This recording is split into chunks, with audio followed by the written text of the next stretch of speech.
And welcome to 2022 and Cyber Papa's new battlefields today. I am Cyber Papa and Eric Belardo, and we have a great show planned for you guys today. Today we're joined by Randy Marchany, the CISO of Virginia Tech, and of course my partner in crime, the Cyber Warrior. So let's bring him in. Hello, Derek. How are you doing tonight? I'm doing all right, man. How you doing? I'm doing wonderful. Feel 100% better after taking my vaccine, my third booster, and I'm feeling like $1,000,000 today. So Hey, ready to tackle this. as long as you're feeling better, that's what matters. You worried me earlier in the week with you being down for the count, but now that you're here and you're back and ready and raring to go, I'm excited to actually have you back on this show, which I hope we continue doing weekly. But if time and schedules allow, Well, failing that, we always Well, have the tomorrow. one great thing that I have to announce for all our viewers out there is that we have an exciting lineup all the way over to April. So we are going to be doing our show every week on Thursdays at 7 o'clock. So make sure you join us. So tonight we have a really great show, very, very much geared towards our GRC side of the house and our folks that, they don't get a lot of love, those governance risk and compliance folks. So tonight it is my pleasure to introduce Randy to the show. So Randy, welcome to the show. Thank you. Thank you. It's really good to be here. Wonderful. So for our audience, can you tell them a little bit about yourself? Sure. So as Eric said, my name is Randy Marchany, and I'm the CISO at Virginia Tech down here in Blacksburg, Virginia. The brief bio on me is I've been in the IT world. This is my 46th year in IT. I started in 1975 as an IBM systems programmer. And then later on, working at the university, my boss came up to me one day and said, "Hey, we got these new things called microcomputers. You want to take a shot at learning how to use those to gather data for some researchers?" I said, "Sure, I'll try that." And from there, we went to mini computers, PDP-11s, and because we were working on PDP-11s and helping researchers collect their data that way. When the university got its first VAX system in the early 80s, they said, "You're working on PDP-11s. How about if you learn how to be a VAX system administrator?" And I said, "Sure, I'll try that." Was that for a while. And then when Digital Equipment Corporation made the move to Unix with their Ultrix system, I moved over and became a Unix sysadmin. And so, by that time, close to, 15, 20 years of experience as a sysadmin there. And then in 1991, one of my Solaris servers from Sun Microsystems, it got hacked. And it took us 3 months to recover from that. And then from there, we started looking for resources on cybersecurity, but everything in that time frame was with crypto. And so we found a few books that talked about network security. And then I got an email from this startup company called the SANS Institute. Oh. And they said, "Hey, we're looking for speakers." And we said, "Well, we don't know what to talk about. That's why we want to come to your conference." And we submitted a proposal about the hack that happened to us. And, guys, I always say sometimes it's better to be dumb instead of smart, because we didn't know at the time that nobody talked about how they got hacked. So here we are with the "how did we get hacked" thing, and they invited us to come up and do the talk. We did it, and Alan Paller, who is the founder of SANS, came up to us after the talk and said, "Hey, would you like to work on some projects with us?" I said, "Sure." And from there, I became a SANS instructor. I'm actually instructor number 2 from the SANS Institute. And so I've been teaching SANS classes since the early 90s for them. And then I continued on on the security side here at Virginia Tech. We formed a IT security office, and Wayne Donald was the first CISO at the university, and I was his deputy for 7 or 8 years. And then when he retired from the university in 2010, that's when I took over as the CISO for the university. So it's been a wild ride.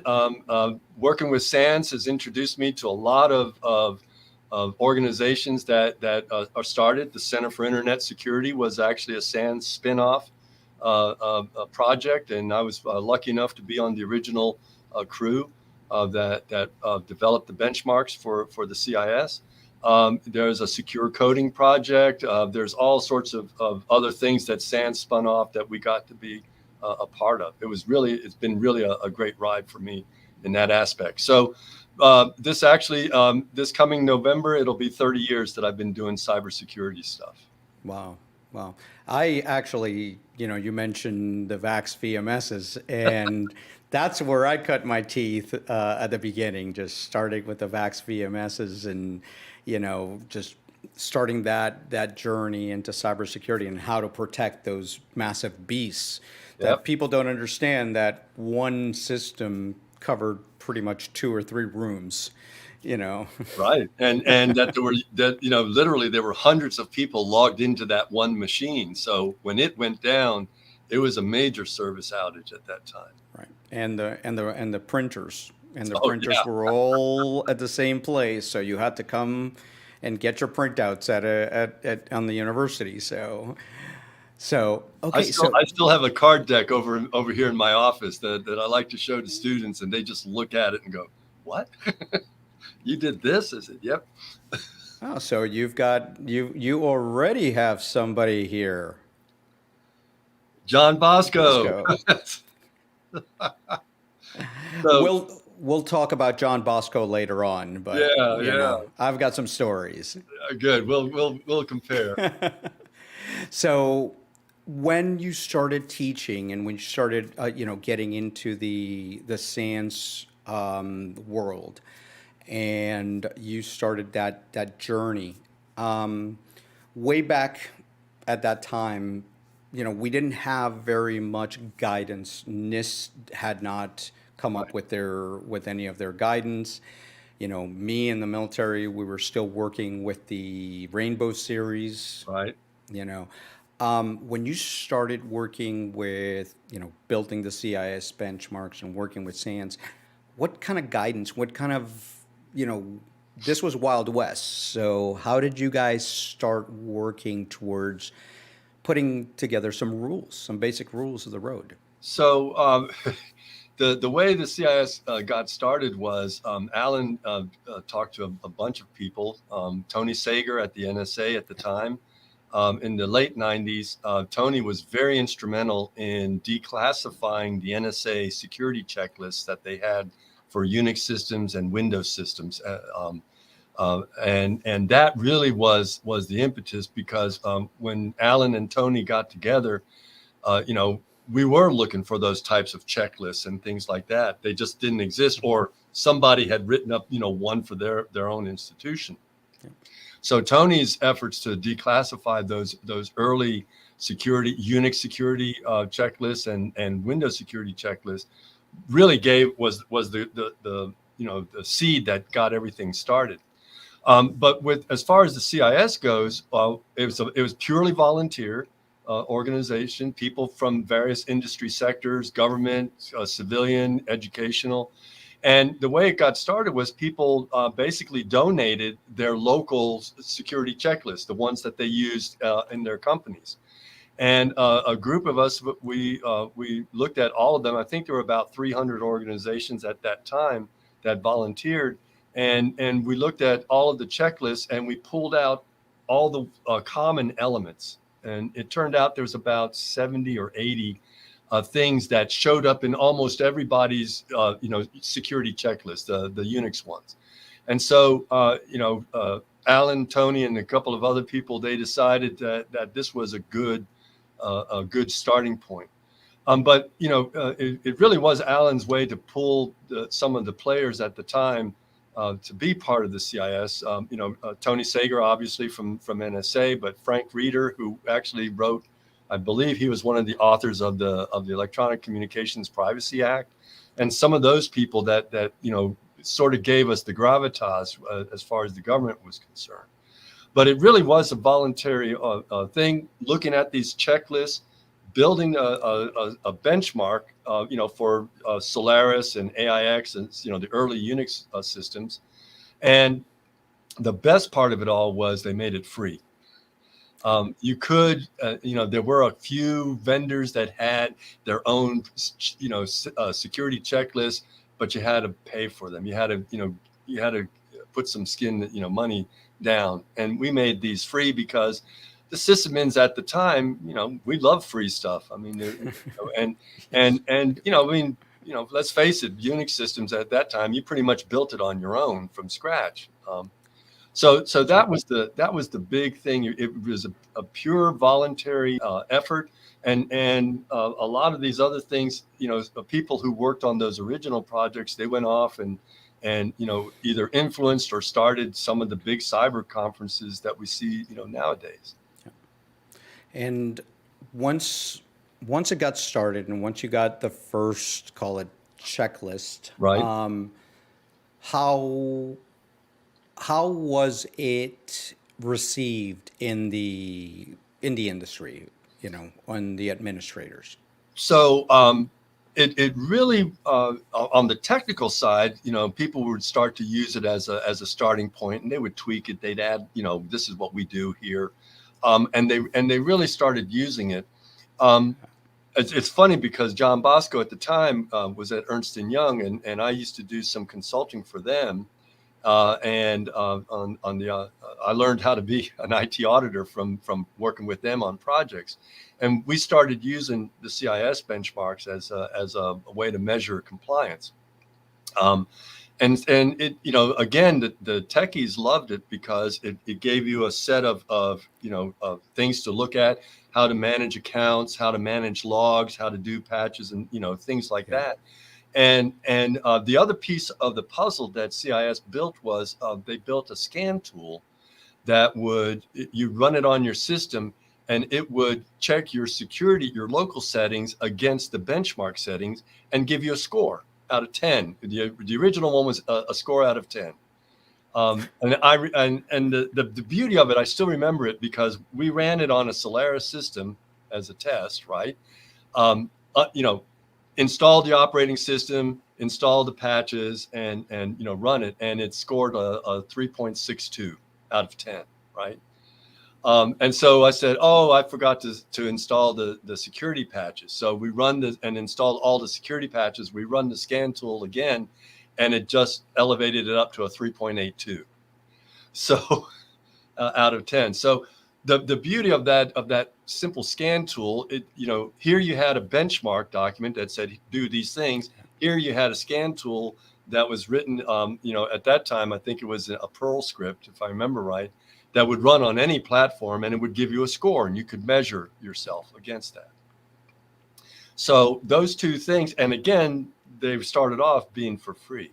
So it was one of those things that it's we used to say, it's kind of like a drug dealer, here, try a little of this fairy dust and see who comes back. And a lot of the major corporations, they started to come back. I mean, we're talking like Northrop Grumman, Westinghouse, MITRE, Lockheed, all of these types of, a couple of banks, were some of the early adopters of it.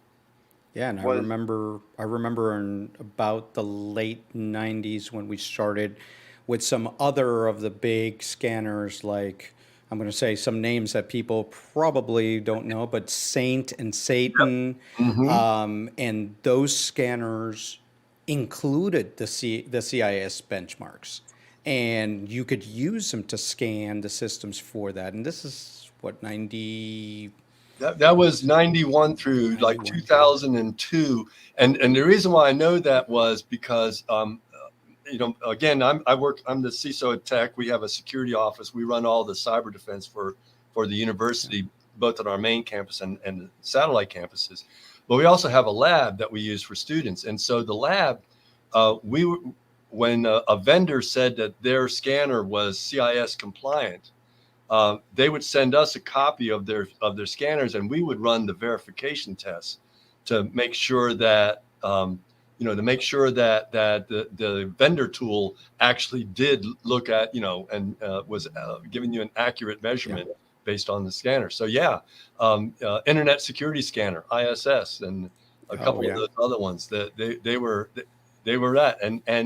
And to your earlier question, when those vendors started using the CIS benchmarks as part of their scan thing, that's another validation that said, hey, this is something,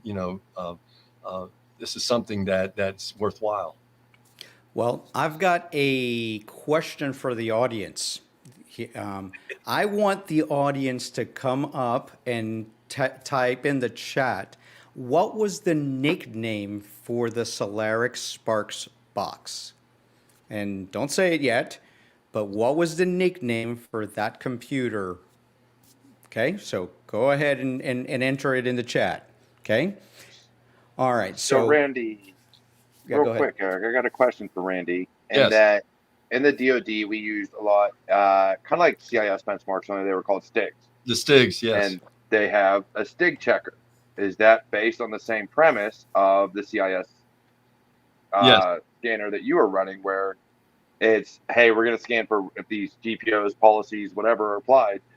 And now these days, of course, it's a little different with Azure and everything else like that. But back when I was in, of course, you had GPOs and all that. So is it the same premise of, hey, these are the benchmarks, this is what has to be there, check to see if it's there?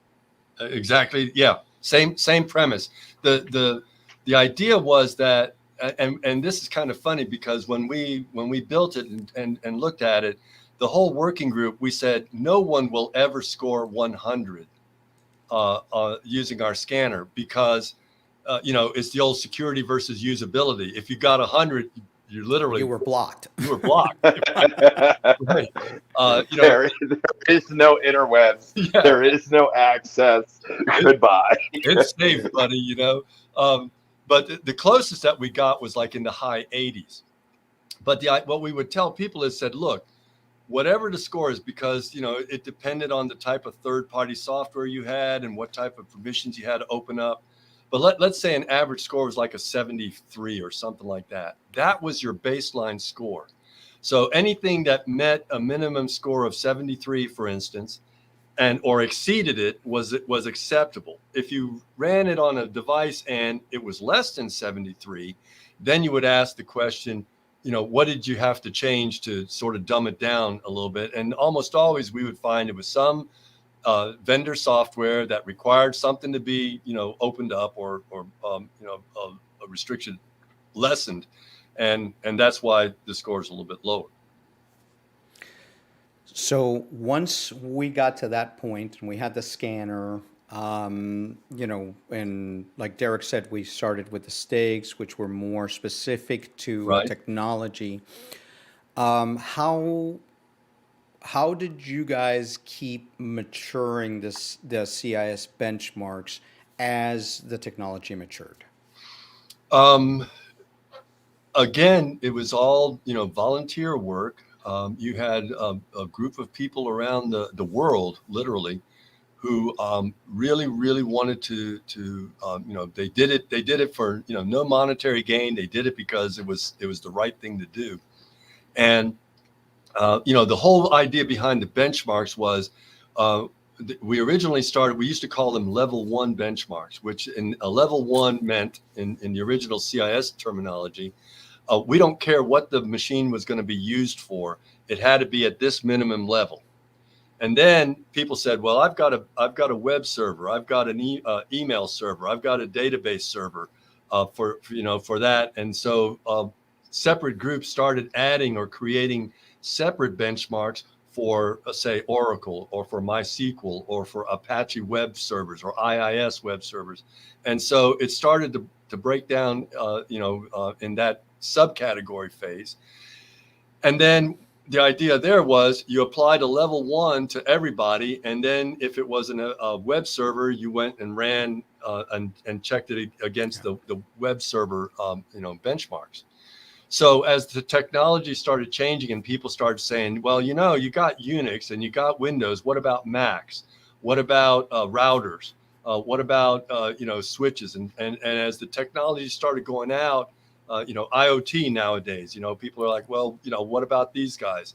And somebody, a working group would be formed. Hey, are you interested in working on IoT cameras or whatever? And that's literally what happened. And so they started, doing the benchmarks. They started adding it. The controls really came off of a document that SANS produced that was called the Top 10 Internet Threats. That was a document that I was one of the co-authors of that document when it first came out in 98 or 99, I think it was.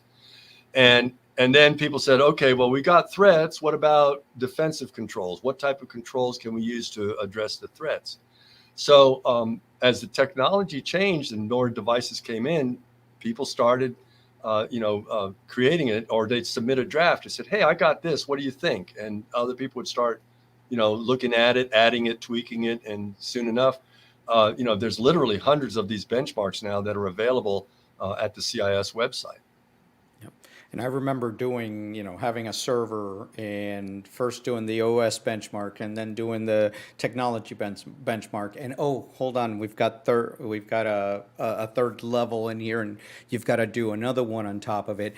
And it just created, it was great to feel once you finished that you were at that baseline of security. Oh yeah, and we've been conditioned, right? By grade school, middle school, anything less than a 60, that's a fail. Yeah, but here we want to be at a C. We want to be at a C. Yeah, and sometimes, I remember there were a couple machines that I managed that the scores, were like in the upper 50s and low 60s. And, some of my buddies would tease me, hey, way to go, Mr. Security. Is that the highest you can go? And it was because the software packages that we were using at the time, right? They said, well, we have to make everything available to the world, change all your file permissions to be world, readable and writable, which, nowadays you go, ha ha, yeah. But you had to do that because of the software requirements. Yeah. So, okay, so now let's fast forward. First, let's see. Has anybody come up with the right answer of what they called the old Unix SunSparks boxes? And, all right, Randy, what is the nickname? I don't remember the nickname. The old pizza boxes. Pizza box, of course. Oh, geez, pizza boxes. That's right. They literally look like a pizza box. Did. Oh, John, you got it wrong. It's pizza box. All right. So now, Randy, let's fast forward to where the benchmarks are right now. There's a lot of competition for these benchmarks. You've got, the CIS benchmarks on this hand, but then you have the DoD, NSA, Stigs, and the Stig checker and all those other ones. Where or how do you guys? Where is the playing field there? So there's two things that now we have. We've got the benchmarks, which are I call it the rubber meets the road. Here are the commands to send your logs to a remote log server. Okay. On the defensive side or the framework side, that's where the CIS controls came out. And so the controls are now more on the GRC side of the house, where a control would say, ensure that your logs are being forwarded to a remote server. Well, you look at that and you go, well, that's great. What's the commands? How do I do that? And that's where the benchmarks came in. So they sort of, intertwine with each other that way. So the controls are a set of I'll call it guidance or instructions. Instructions that that type of stuff. at a high level. And what happened was, again, as the DoD started coming out and NIST started coming out with 853 and 800-171 and PCI and all these other things started jumping in, ISOs, 2723, all of that type of stuff. What happened then was, again, another volunteer project. And to me, James Tarala and his wife, Kelly, they were probably one of the early ones that started mapping a CIS control element to a framework element. And so you can go to a number of sites to get a spreadsheet that shows a mapping of the now 18 controls in version 8 to specific elements in these frameworks, like NIST 853, the IECs, the NSF, the CSF, the cybersecurity framework stuff. You can map it to the CUI ones. You can map it to the international ones, ones in Singapore, Saudi, the UK, PCI. And so now you got this mapping that says, okay, this control element maps to NIST 853A4 or whatever. And that's where I think now that's what really made this an attractive thing for compliance people and auditors to use as a measurement tool. So for instance, here at Virginia Tech, our security strategy is based off of ISO 27001 or 2, right? So you look at those framework things and they're very high level. I call them fluffy bunnies. It's a nice, cute fluffy bunny. It's real nice to look at, but what do I do, right? So at that point, I use the CIS controls, map a control element into 27001s, for instance, to specific CIS control elements. And then from there, use the benchmarks to actually help me create a configuration script that I can run on the machine to get it to meet, whatever the requirements are. So what happened then was, as people started to look at the controls and then looking at the DoD frameworks, you started seeing this sort of blend of the two. And again, to me, those guys, the NIST guys and all that, the high level stuff. And then way down here at the bottom, you got, I'm the admin that's got to write a script to implement it. And what's in between is the CIS controls that helps you bridge that. I love it. I love it because, we had to interpret when, 8500 or 5200 came out, we had to interpret how to apply those things. So it was, like Brad said, descriptive versus prescriptive. Yeah, exactly right. And hopefully you can see it in the chat window there. James's site, James Taralla's site is auditscripts.com. And actually, Brad, the CIS controls, there is a mapping now to CMMC. Can someone send me that mapping? Because I deal a lot with CMMC, and it would really help. That'd be great. If you go to the auditscripts.com site, there's a pull down menu that says CIS controls, and in there you should be able to find a mapping. I think they call it the common collective catalog, is where they do all these mappings now between those things. But okay, so that'd be awesome because that's just great because I in what I do, it provides a lot of value. I deal with a lot of our GRC folks, and it's hard sometimes to come up with the technical controls to actually meet like CMMC and things like that. So, it's a lot of best effort on what we feel it should be. Right. But having the CIS controls there would help us say, okay, this is a legitimate, this has been researched, this is documented, this is something that we know we can map to this. And it's repeatable. Yeah, right. It's structured and it's repeatable. Yeah. I mean, so we got a question here. Yeah. Okay. And we know this. These frameworks can be very hard to digest. What can we tell a new person to the GRC side of the house or the governance side of the house? What's the first thing that you would recommend somebody that's learning to be in the, compliance side to start with? Well, if you're on a very long plane flight, you can read the actual framework document. But there actually are, if you go out and Google, there are a couple of like cliff notes for the various frameworks that people have written, that give like little summaries of the frameworks there.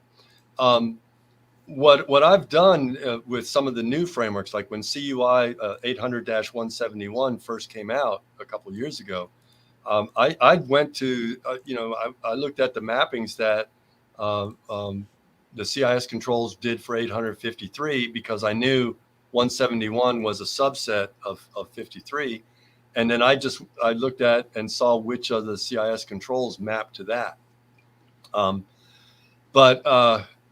If you're looking for well, I would say Google for like pick your framework, 800-171, summaries, I think is what I used when I was searching for it. And you'll probably find a couple of resources that will help you with that. Well, so I find that, there are some simpler ones. So you've got the CIS controls, which is what we're going to discuss in a few seconds here, or we've been discussing.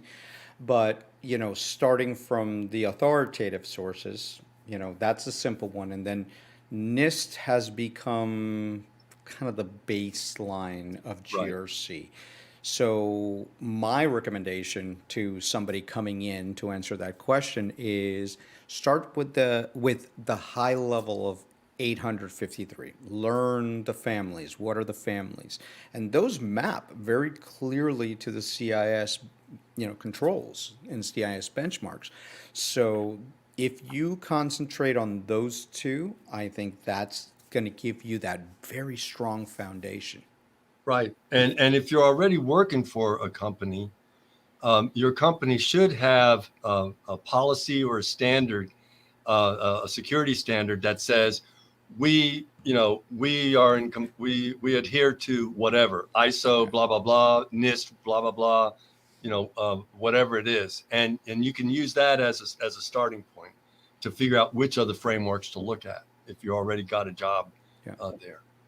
And some companies don't know what they need to comply. So we have the issue that we have some areas where they are controlled. They know they need to do NIST or they need to do PCI or HIPAA or something like that. But then there's other areas, in the financial, you've got the other ones, but you've got some other areas out there where they don't have one that they have to do and they have to pick one. Right. So what do you tell people to pick those kinds of controls? You can start if you're doing a lot of credit card stuff, then obviously PCI is going to be one of the things.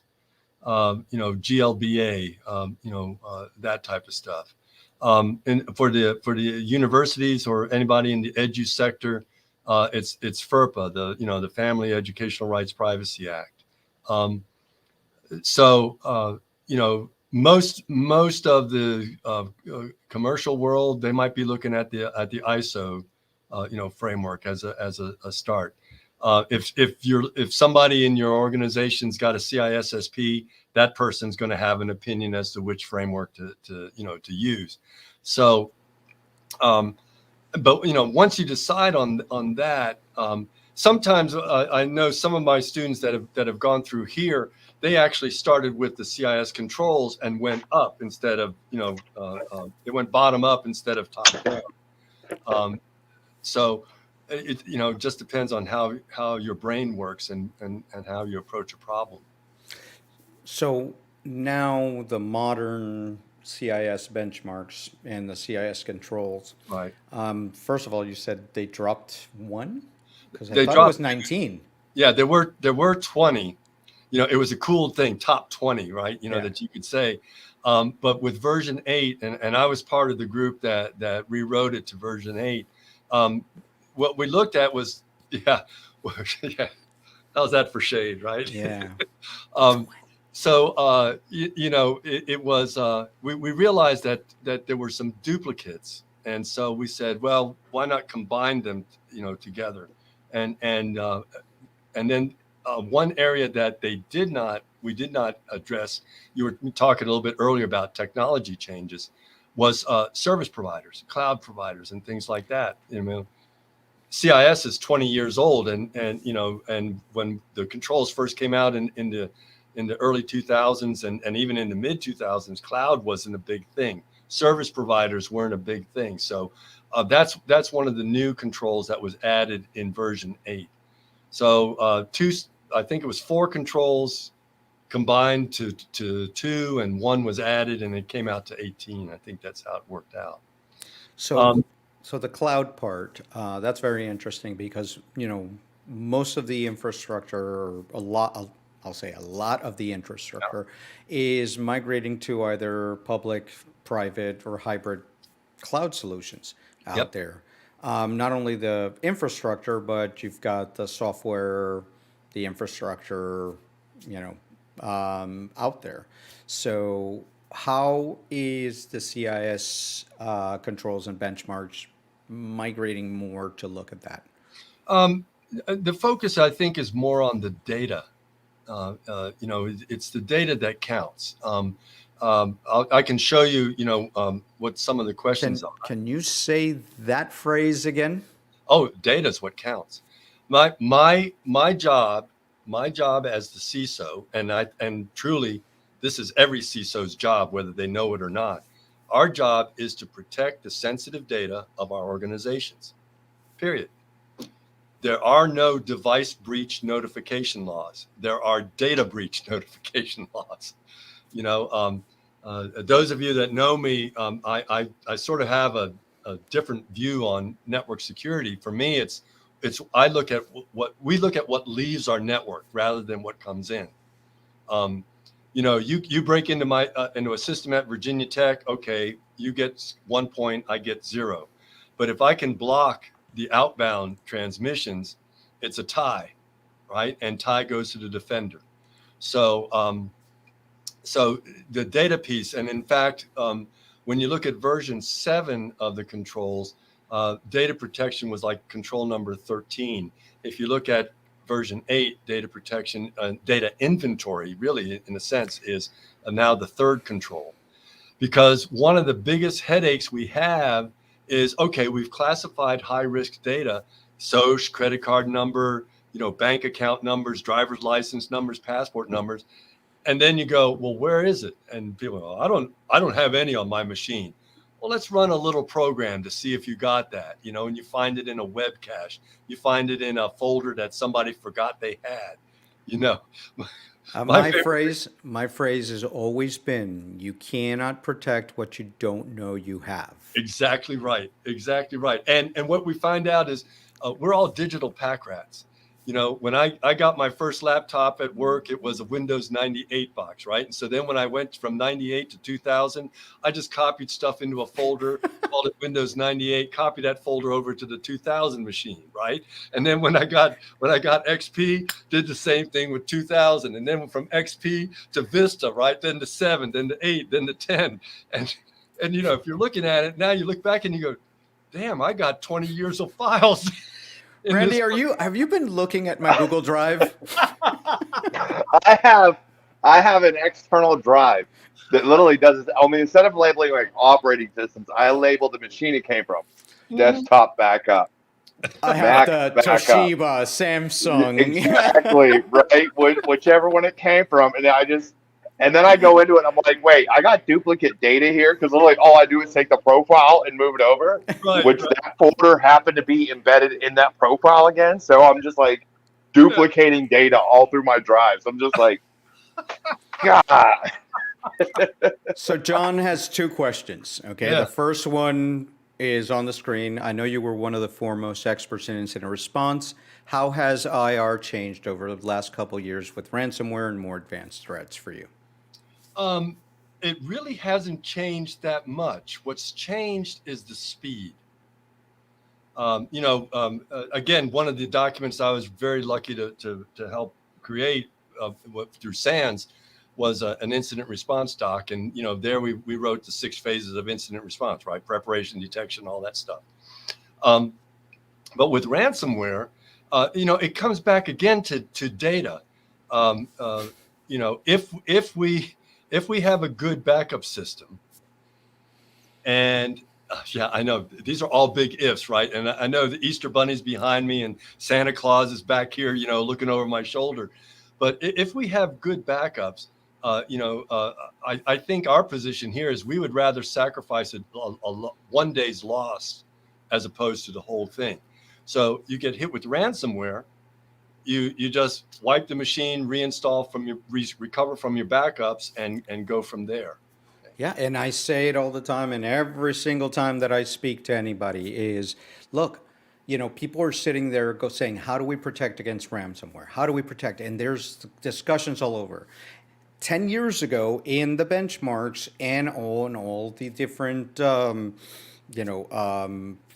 that we use, the BCDR piece was a huge area. Had to be tested. You had to do your weekly, your monthlies, your, all of these things. So what is it? What is it they call it? The grandfather, I forgot. It was like the parent, Right. the grandfather.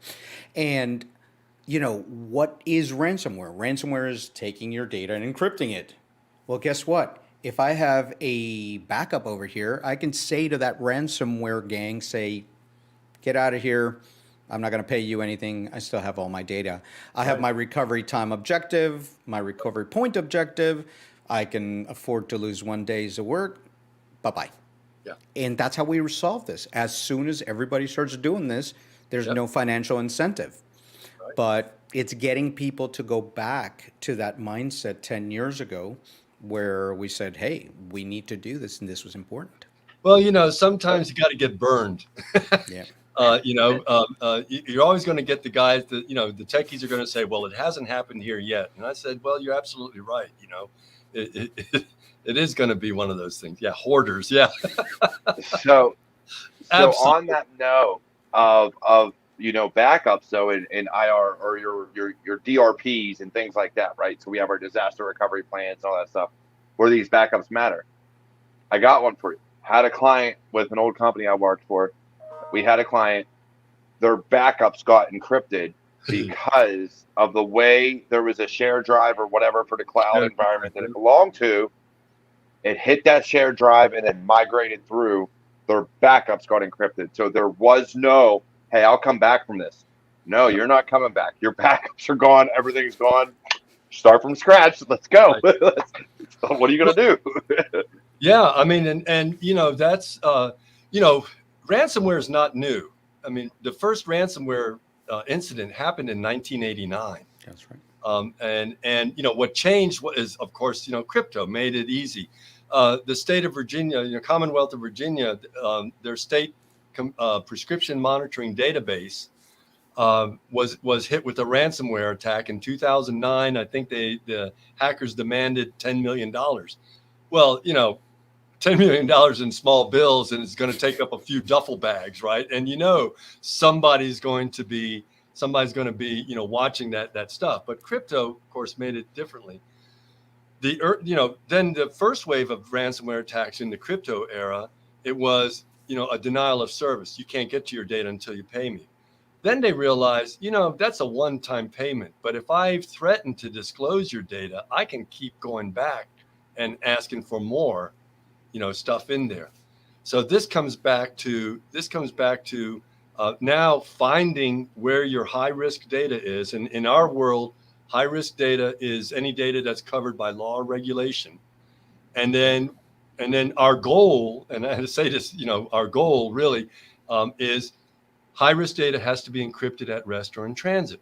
So if I have a file share with high risk data and those files are already encrypted by us, and that file share gets hit with a ransomware attack, fine, you're going to disclose it, sure, go for it, because when you unpack when you decrypt your stuff, you're going to get a bunch of files that were already encrypted, and you've minimized that exposure loss.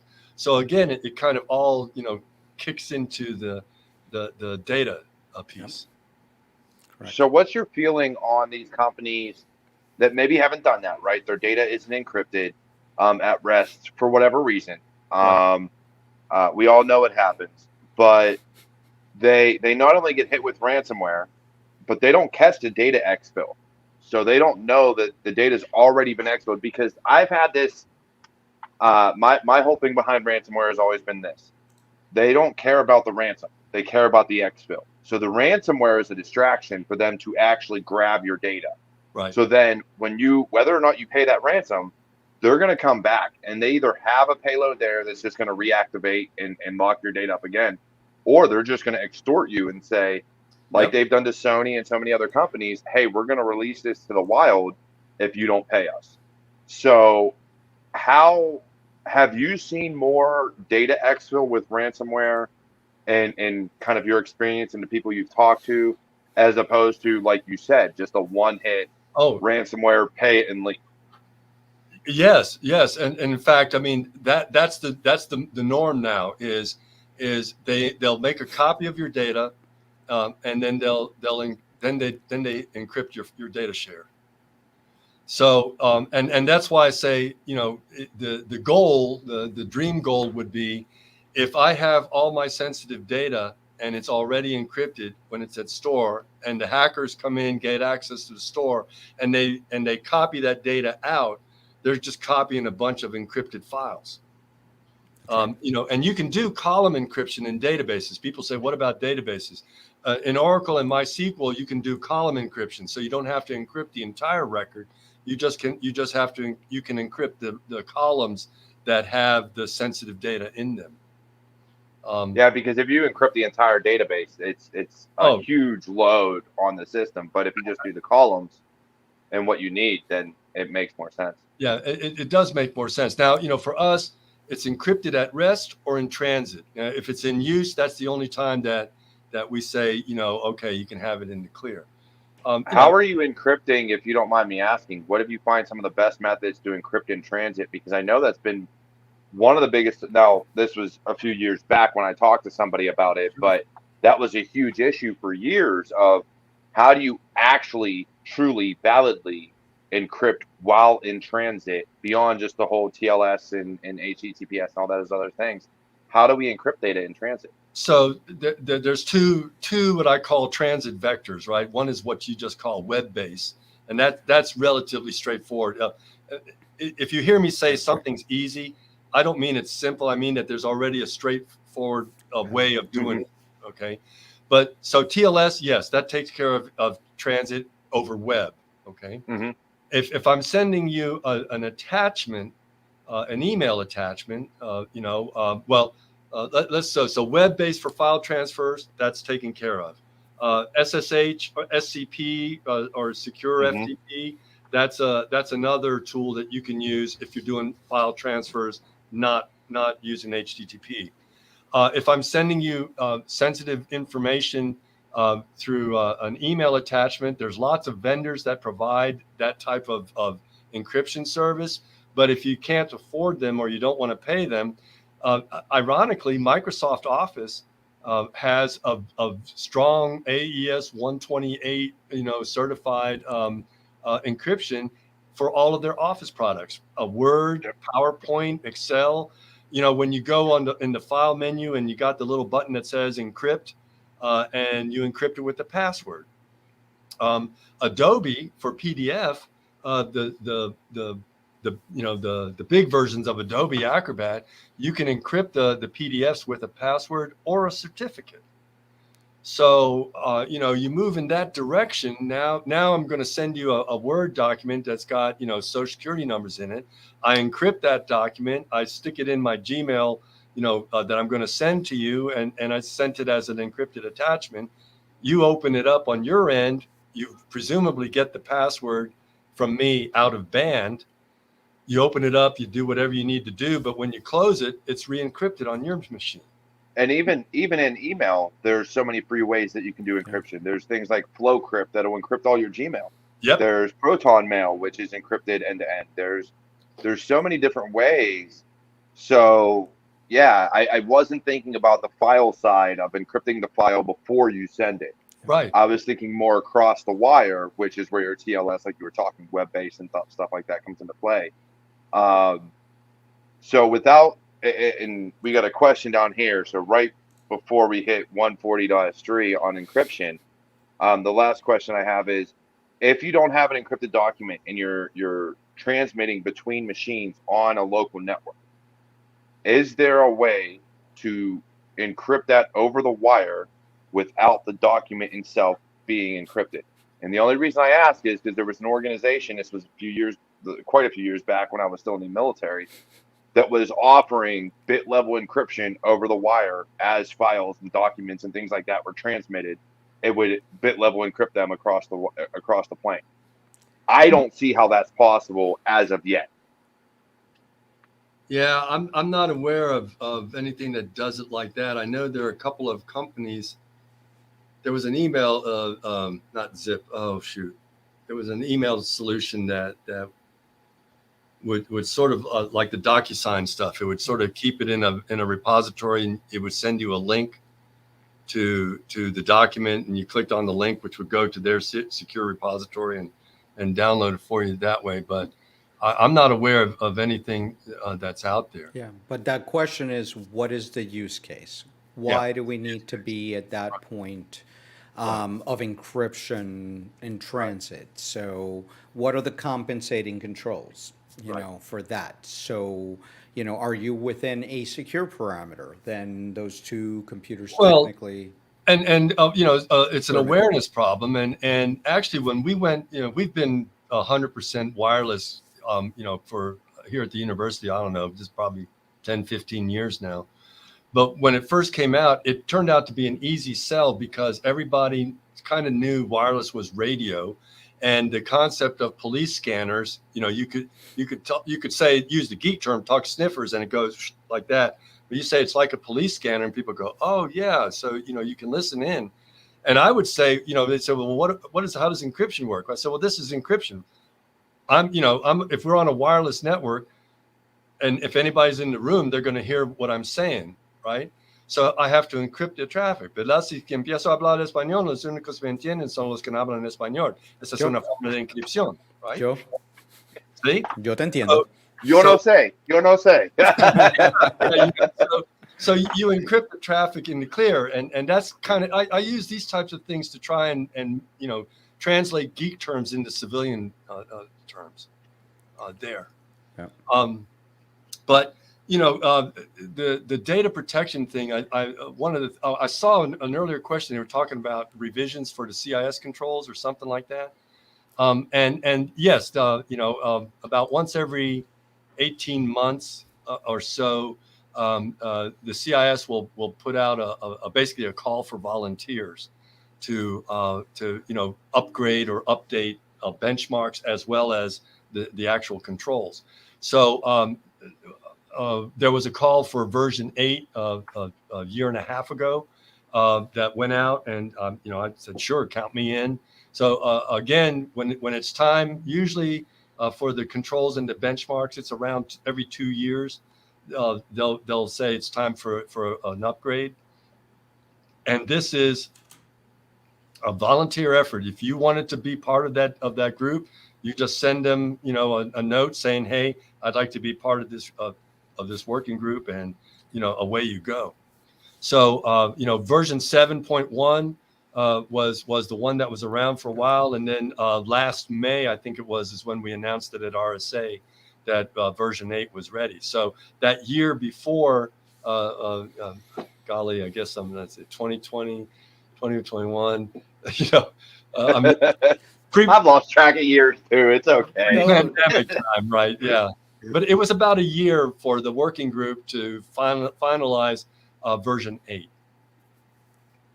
And that was like meeting every week, you know, like a 1 hour or hour and a half Zoom session, sort of catch up with stuff. So, the implement. So the big thing that they did was they created in version 7, they created this concept of implementation groups. Because You have something to show us, right? yeah, I do. Can you see it? Is it out there? Okay, move the camera out of the way, and I'll put it up. Okay. Hang on. Let me click on this. Can you see this now? There you go. Yep. Okay. So, and this document here, these are free. This is a free document. You can go to the CI security website, and they have a section on the CIS version 8 controls, and then they have a resources, and this is one of the ones here, what they call implementation groups. So over here on the right-hand side, they kind of have a little paragraph about implementation groups. And I'm going to scroll down just a little bit here, and I'll explain what we're talking about. So there's 3 implementation groups that CIS talks about. IG1 is, again, the basic, the minimum standard. This is the level 1, if you will, of CIS controls compliance. And this was aimed, as it says here in the second paragraph, sentence in the paragraph, IG1 assists enterprises with limited cybersecurity expertise, to thwart general or non-targeted attacks. CIS calls these safeguards. They're really questions, sub controls, if you will. So at a minimum, there are 56 questions spread across the 18 controls that you would answer, and that would be your IG1s. On the far end of the scale, for large corporations with substantial investments, that's what an IG3 is. They've got large, plus 50, 100, 200, 300 member cybersecurity teams spread across their entire divisions. They have a whole bunch of resources on the cybersecurity side, data governance side, and things like that. That's what an IG3 is. And then IG2s are kind of, mid-sized corporations. So there are a total of 153 sub-controls, if you will, for each of for the 18 controls. Minimum is 56. If you were going to IG2, you would have those 56 plus 74 more. And then, so 130. Sub controls that you would address. Okay, and then if you're doing a full IG3, you would have all 153. Now this is really kind of nice, right? But what are we talking about? So, Question before you go here, how does this equal to the 171, 800 171? Does it map? The IG1s don't map to the no, they don't map to any standard. They're based solely on the size of your enterprise. Okay.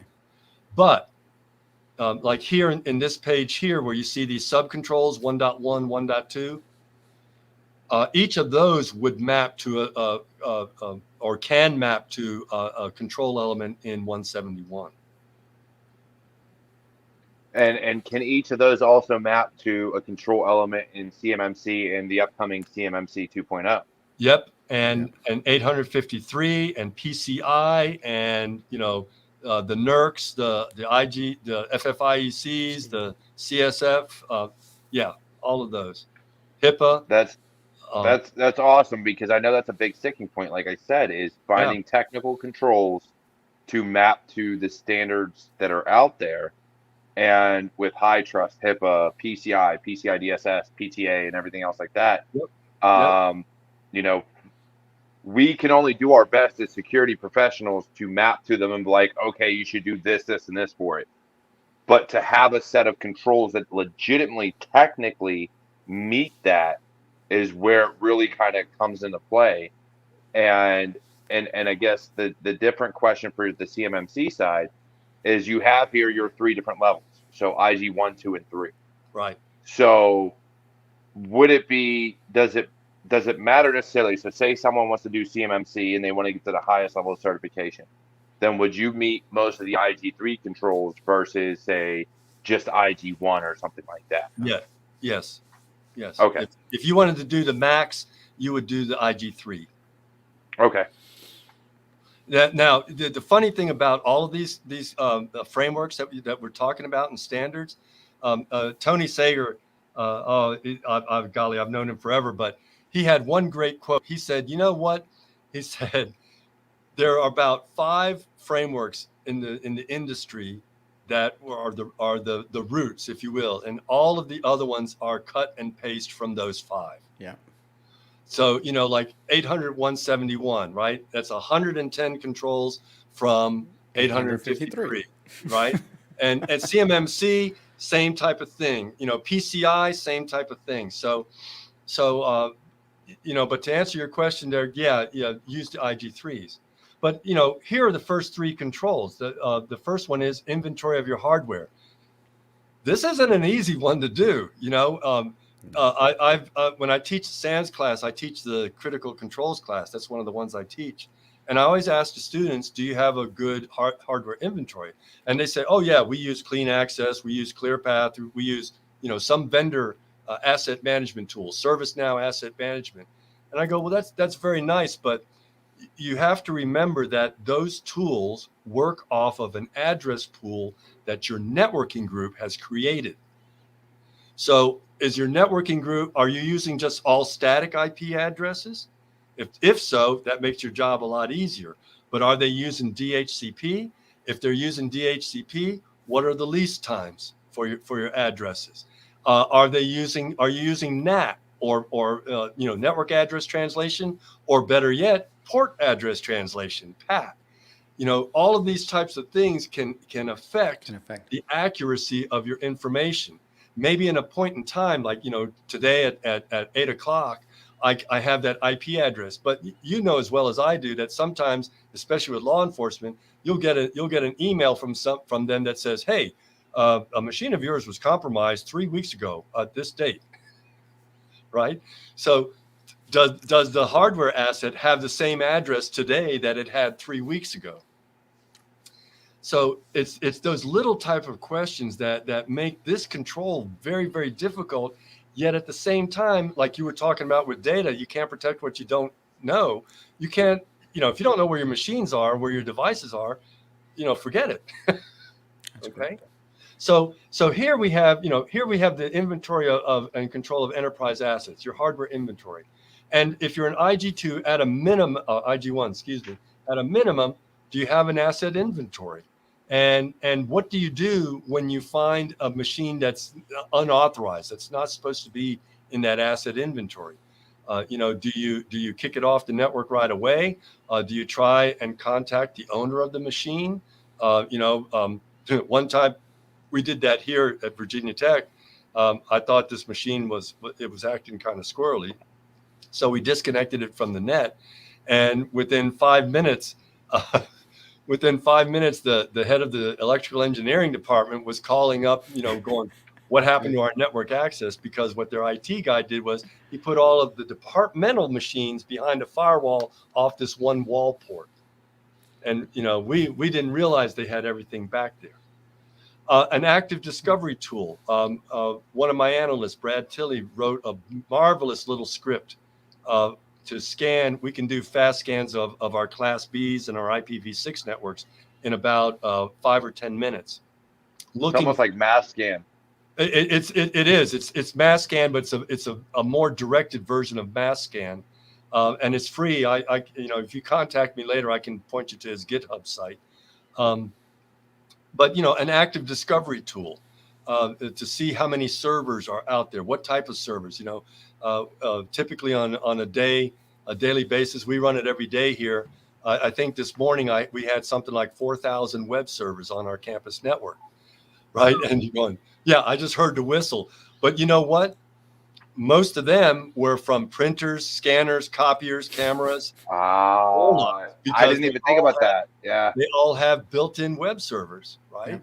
Yeah. Email servers. We had, a couple hundred email servers. And when we first ran it, I was like, we have 2, right? I mean, where's all this coming from? And yet, what's a feature on a scanner? Scan to email?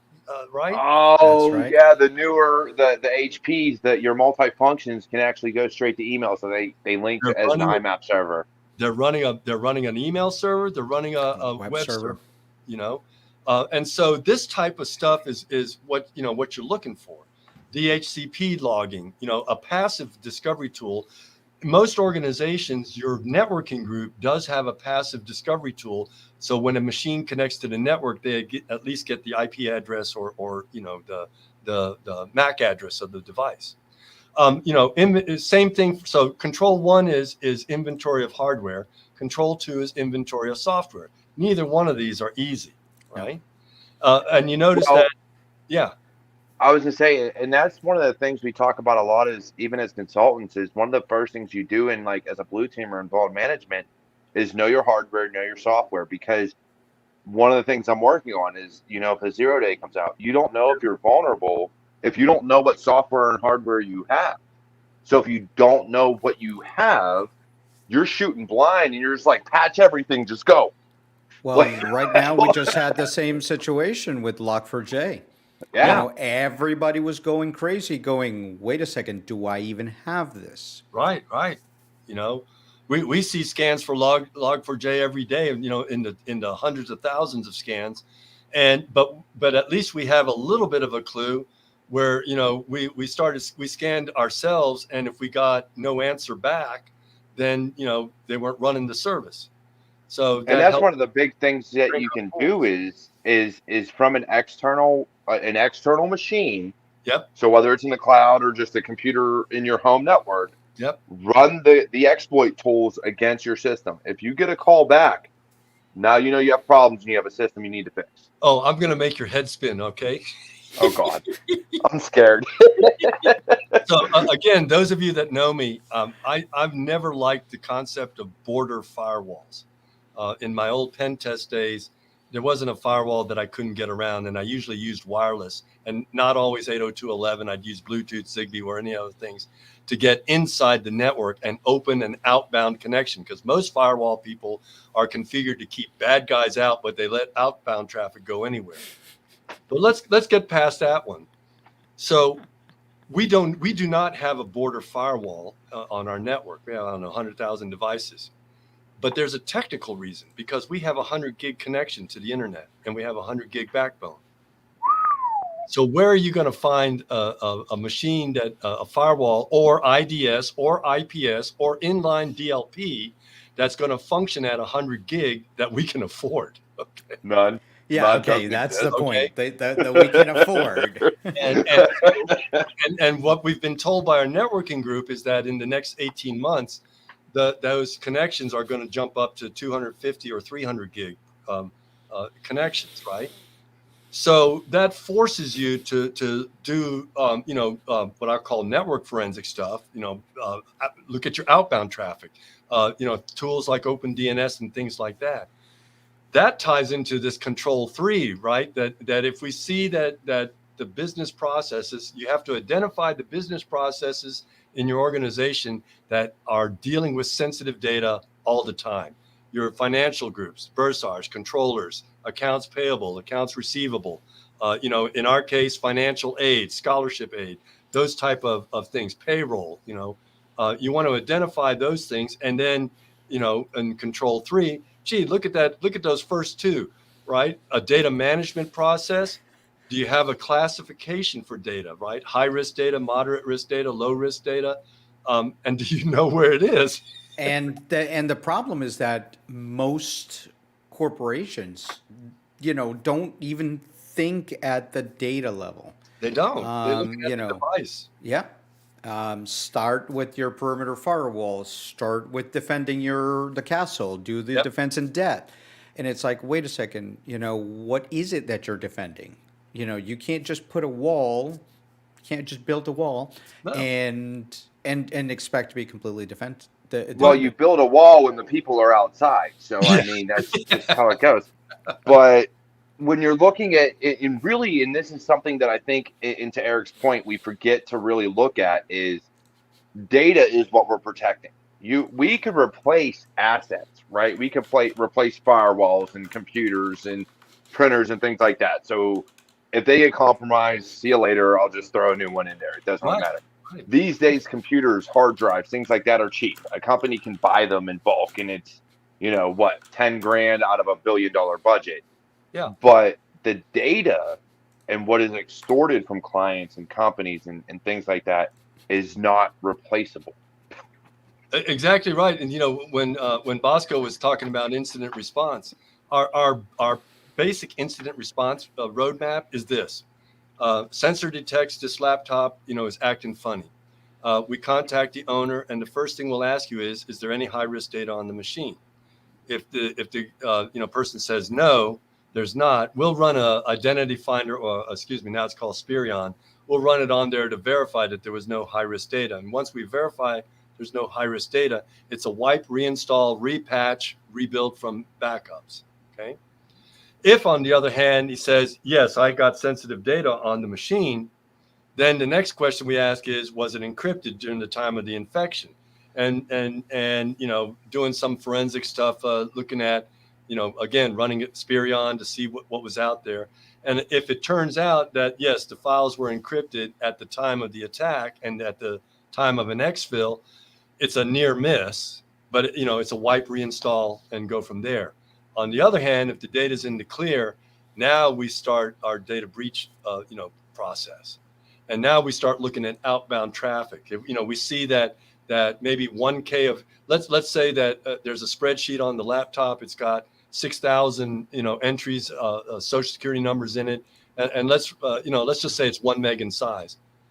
But if all we see leaving that box is 1K of traffic every day or every hour, it's more than likely a beacon, and we can kill it and say, okay, yes, there was sensitive data on the machine in the clear, but we have no evidence of, or there's a high probability that the exfil did not happen. On the other hand, if we see 50 meg of traffic go out of our network from that machine, then yes, there's a high probability that the exfil happened.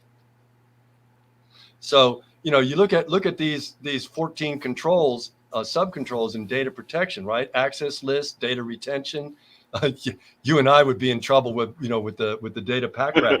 But here's screwed. the thing. Even though there are only 53 questions for IG1, right? I'm looking at these questions. They're not simple tasks. Right. I mean, they include, they spider out into so much. Yep. That is incredibly valuable. Look at access control here, 6.1, right? Access granting. But look at 6.3 through 5, MFA. And like you just said, that's a whole infrastructure that has to be built, right, for that. Correct. Actually, and that's MFA is three infrastructures. And MFA is something that is really hard to an extent for certain companies, because what are you going to do? Like, some of them, there's just literally no way for them to implement it in a way that keeps the business enabled. Yeah, absolutely. Control 7 is another one of my favorites here, vulnerability management. We got a lot of pushback in the old days when we used to run vulnerability scanners against critical machines. The admins would go nuts. You're going to knock down the system. And I, this is where some, being a sysadmin for a long time kind of helped me.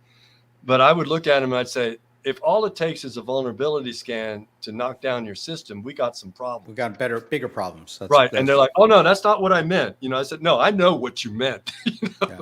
But now, the only area that I would say yes to that is if we were doing OT networks or ICS or SCADA.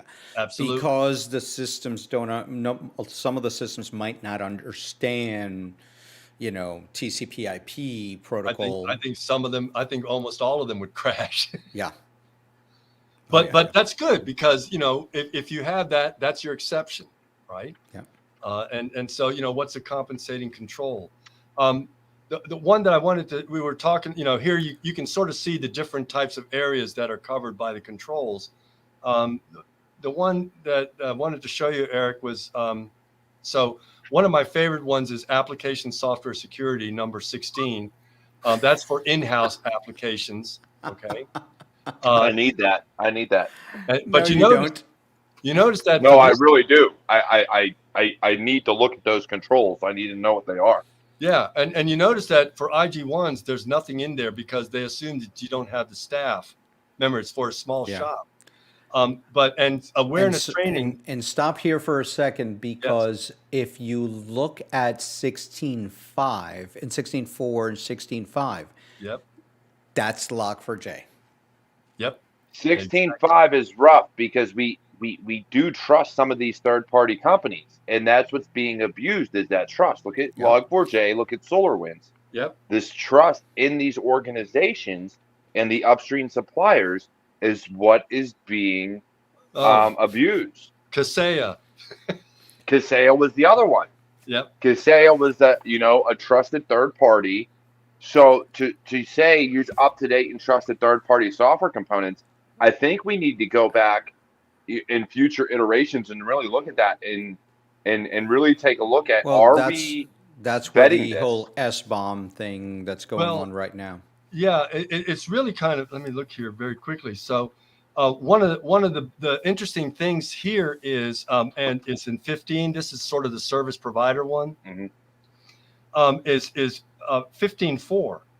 Okay. When we purchase software from a vendor, they have to fill out in the edu world, we have a questionnaire called HECVAT, HECVAT, and it's free, by the way, to anybody. If you Google for HECVAT, HECVAT, it's Higher Education Cloud Vulnerability Assessment Tool. I think that's what it stands for. Interesting. It's a series of questions that we give to the vendor. Things like, some of them are real high level. Do you have a SOC 2 report? Do you have an incident response capability? Are your staff trained? Some of them have to do with your data. What does our data leave the continental U.S.? Do you handle? Do you subcontract? And is a subcontractor accessing our data? Things like that. And we use that to measure the risk of using a particular software package. Okay. And my office will review that, and we'll make a technical recommendation to the buyer saying, it looks okay from a security standpoint from us, or, you need some compensating controls. Maybe you need to buy a $50 Linksys firewall to put in front of the box that's doing this, or no way in hell are you going to use this stuff on our network. It's got too many holes, So this is an interesting question that we hear here in the channel and in Raices. What's your perspective of this? Of Education for GRC, risk assessment, controls. What is there for the users? So for 14, for instance, for GRCs, I know SANS has a bunch of classes that you can use in their management track. ISACA, the Institute of Internal Auditors. There's there's a privacy group, IAP. IAP. Yes. Yeah. All of these different types of organizations do have some very good, short seminars or videos that you can watch to help you, improve your knowledge of GRC stuff. Okay, so but I think to his point and what he's saying is we do concentrate a lot when you look at security and cybersecurity as an instruction level. It is very much placed on the technical, whether blue team or red team. And actually, let's be honest, a lot of what you get is mostly red team instruction. Oh, yeah. You just understand that we can use that in the blue team on, okay, what do I need to find? Right. But at the GRC, at the policy, at the implementation, at the risk level, because that's really what it comes down to is what is your risk? What is the risk of this asset being exploited or truly being vulnerable? That instruction is not there. And I think that is what we are truly missing these days. There is a gap. But I think what the big mistake that we also make is when we look for GRC training, we go to the sites that do technical training. Yeah. Now SANS has a couple of tracks. They have a blue team track, a red team track. They've got a secure coding track. They have a management track. I know I know LinkedIn Learning has something along those lines as well. But what I have found, at least from our stuff, I have a risk management group, here, a team as part of my office. We have a red team, a blue team, and a risk management team. But some of those guys are former auditors and on my team, and they would go to ISACA, IIA, and IAP type seminars that get these short little seminars on stuff. But you're right, that is a problem. But there are some venues that you can hit for that one. So I'm going to call it from now on. We're going to call it the green team. Yes. The GRC team is going to be the green team for now. The green team. Yep. That's it. So let's close this out. But this has been an eye opener for a lot of our viewers, for myself. I love this implementation groups because this was missing from the previous iterations, and I've used CIS since one. And this is just really good. And for being 53 or 83 or, the number of questions, sure, you guys have not made it easy, and which is important. And what I want to tell you is one of the things that I also say in a lot of my presentations is that compliance does not equal security. Right. Absolutely. What these implementation groups have done is trying to bridge that gap in having a compliant and secure system at a certain level. Yes. So. Yeah, and frankly, the way it was doing, we sort of did it. I'll call it technology neutral. This asset inventory. I mean, hell, it could be a notebook for all we care. Yeah. It could be a fancy, a GRC type tool, or it could be a spreadsheet. It doesn't matter to us. It's as long as you have something there. Definitely. Okay, so now I have a question, and this is more funny than anything as we close down. But I got somebody here texting me that they want to see your ponytail. I mean, there it is. It's got the ponytail. There you go. That's for John. My uncle still has one of those.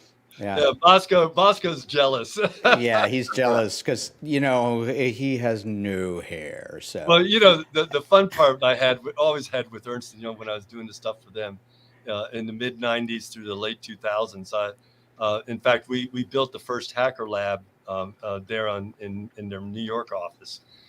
It was a bunch of deck stations running Ultrix in a small little room, and now they have this multi-floor complex at Times Square.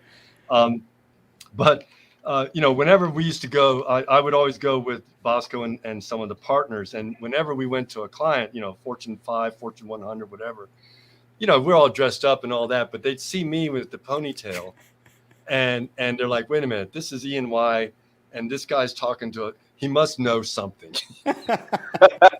In order for him to keep his job with a ponytail, he has to know. But look at it these days.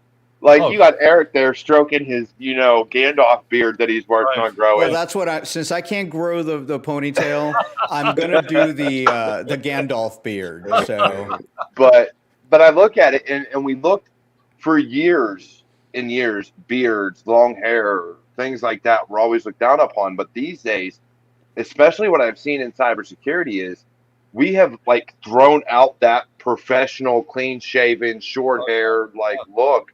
Yeah. And been like, look, if you ain't got a beard or something that sets you apart as being different than the norm, you're not cybersecurity.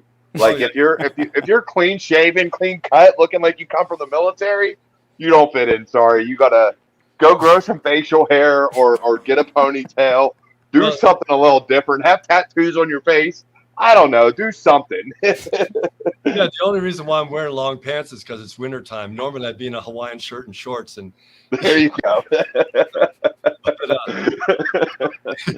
people say, well, why do you have a ponytail? I say, well, because I can, I guess. But Yeah. but sometimes I just go, well, I play music. And they go, oh, okay. There. Yeah. Well, Randy, thank you very much. I'm going Thank to you. let you do some parting words for us here. Please, after we let you go, stay in the back so we can talk. Sure. But yeah, any parting words to our folks there? We're getting a lot of comments about how educational this episode was, and we thank you very much for that. No, thank you for having me. And my advice to you is download this document. It's free. You can build your whole thing. Go to the auditscripts.com site and look at their common collective catalog to see how the controls map to a wide variety of standards. But I think this gives you a working plan to help you comply with whatever and be technical at the same time. Very much so. Very much so. So thank you very much for everything. We super appreciate your being here again. Thank you. And I'm sorry that John Bosco joined us because, He owes me a beer. He owes me a beer. He owes me Cheers, a I lot. got you. So thank you very much. Cyber Warrior, you want to say something as we close down? Look, I just want to thank everybody. And look, tomorrow we do have another amazing show. We got William Bailey joining us once again. We're going to talk training in 2022 and how you can improve your career. And then on top of that, look, honestly, for all those that join Eric Belardo, for those that join myself or Davin Jackson, Caleb, CW InfoSec, any of those guys, look, understand she who networks, or she not networks, I always forget her name on Twitter. Not she networks, I don't know, it changes. But look, any of you that follow any creators, especially in IT cybersecurity, thank you. Please, if you can, support us. Eric put down below the ways you can support New Battlefields and Raices. I got Raices up right here. This is, a great organization to support. cyberwarriorstudios.com/support-us. All the ways you can support us. And of course, Eric has his own. So thank you all. And we hope to continue to provide amazing people, amazing interviews, and amazing content that you can learn and grow from. All right. Well, thank you very much. And stay tuned next week. All the links are below, so please support us. And again, Randy, thank you very much for being here. Until next week, where we're going to come back with some amazing guests. Please subscribe to the channel, like the video, comment afterwards what you loved about this episode and what we can do more. So once we finish here, come back, comment on here, and let us know what is best for you guys and what we can do to keep on growing this community. Until next time, thank you very much, and practice safe cyber. Take care, everybody.